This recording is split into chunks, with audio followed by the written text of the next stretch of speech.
From United Nations Television, this is UN in Action.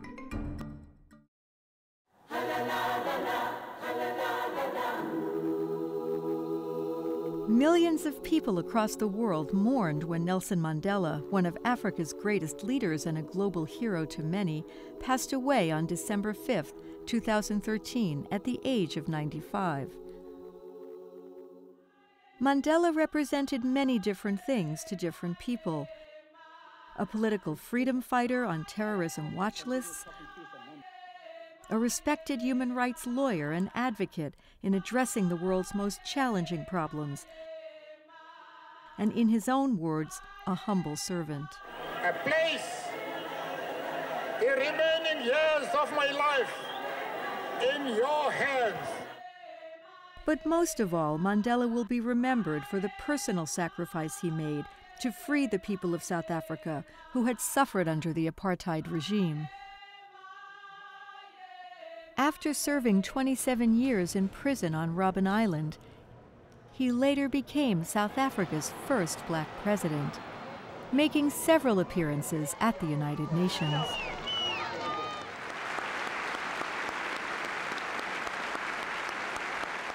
I will continue to entertain the hope that there has emerged a cadre of leaders in my own country and region, on my continent, and in the world, which will not allow that any should be denied their freedom, as we were, that any should be turned into refugees, as we were, that any should be condemned to go hungry, as we were, that any should be stripped of their human dignity, as we were.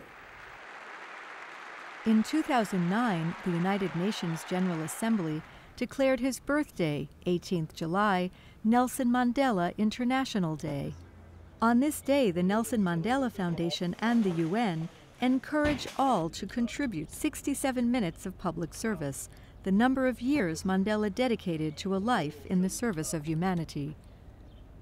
During last year's keynote speech, former President of the United States, Bill Clinton, recalled a conversation they had about Mandela's release from Robben Island. You know, Mandela, you're a very great man, but tell me the truth. When you were walking down the road the last time, didn't you hate them again? He said briefly, I did. I'm old enough to tell the truth. He said, I felt hatred and fear. But I said to myself, if you hate them after you get in that car, you will still be their prisoner. I wanted to be free, and so I let it go.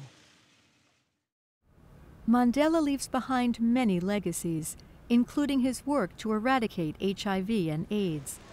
When he publicly revealed in 2005 the personal tragedy that his son had died of AIDS-related causes, Mandela helped bring a taboo subject in South Africa to the forefront.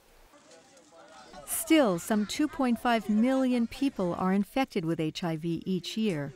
UNAIDS, the joint United Nations program on HIV/AIDS, is fighting to ensure equitable access to high-quality, cost-effective antiretroviral therapy and HIV prevention programs. Executive Director of UNAIDS, Michelle Sidibe.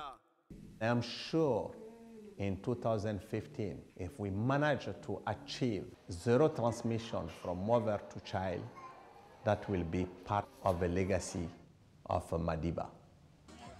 Remembering the life of Mandela as a call to action could help UNAIDS reach its goal of reducing HIV transmission by half by next year. UN Secretary General Ban Ki-moon. I can understand when some say we will never see his like again, but I see it differently.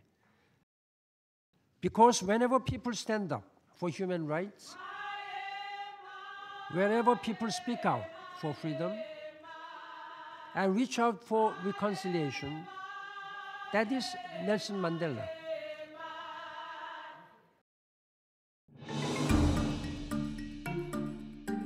This report was produced by Grace Barrett for the United Nations.